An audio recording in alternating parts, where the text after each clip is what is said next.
o gobyerno lang, then ang asawa way trabaho lang. Tapos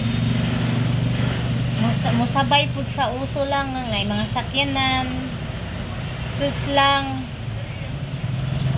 Di na tinuod lang kay gapas po nagbariyo nun sa sakyanan lang. Naglugos pag pang gasolina lang.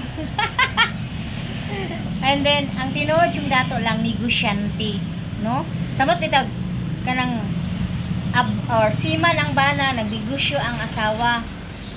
Ana ba? Muna siya negosyante jud ang tinuod dato. Kanang marang-arang ba? Pero kung ang tinuod dato, para gina nilang Chris Aquino, ana bitaw na maski pa og magluya, bisan pagpila ka taga-adlaw mo gastog tagpila pa diha. Mo yun na siya pareha nato lang, no? Achievement nato, no? Makakuha lang tag 5 kisos malipay na bayatan, no?